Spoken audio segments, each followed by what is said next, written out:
Earthquakes, volcanoes, hurricanes. In nature, there is chaos. Unexpected turbulence can strike when you least expect it. But how we handle these situations, whether with grace or with discord, can be the difference between life and death. On a calm afternoon Sunday, August 9th, 2003, a small community was faced with the most disruptive predicament. This is their story. It was out of the blue, Sunday afternoon. He said, "It's Lou, there's trouble."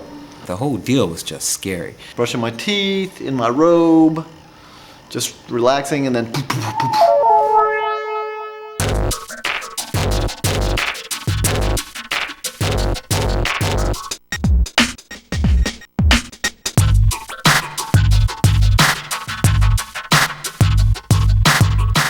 His head was inside of a mason jar. He was breathing really heavy. He could barely lift his head up.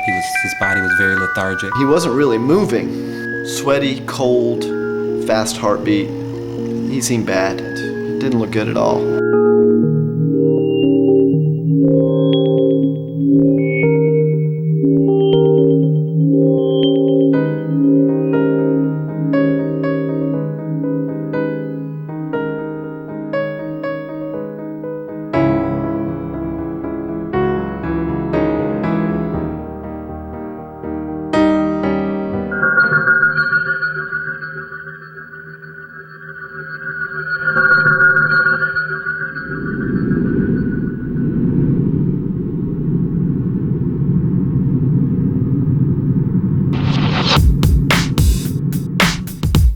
It was in a jar. I picked him up, tried to calm him down a little bit by talking really nice to him, put him on the couch, and then I freaked out. We couldn't get the jar off. I really didn't know what to do. I just didn't think that we were gonna do this. I've had so little confidence, you know. We could get his head into the jar, we could get it out. I think Bob first said, "Hey, let's lubricate his head." What a good idea.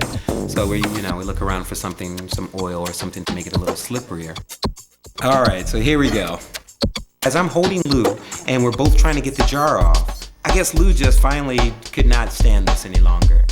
We were pulling hard, pretty hard, but I thought I was gonna get it.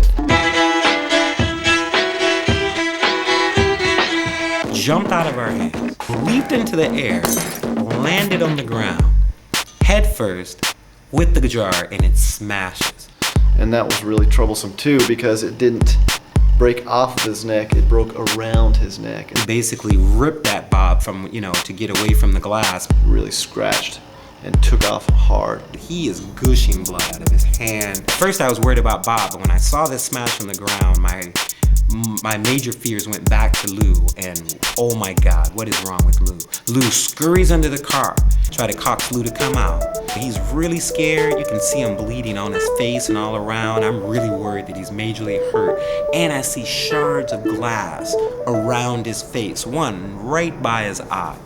And I realized that the ring, this very ring here, is still around his neck. This was the jar that was around his neck. So I reach under the car, try to, talk really nice, soft voice, get him to come a little closer. As soon as he got even near, I grab his body, pull him out, try to hold his head so he doesn't move around too much. Then I use the cloth to wrap that around so that it wasn't endangering his face or his body in any way or form.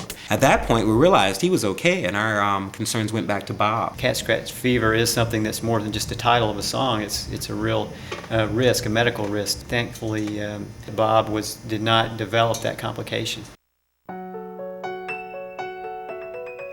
He was really at risk of perhaps asphyxiation and death, something that would require some pretty quick thinking and clear thinking in order to try to remedy the situation.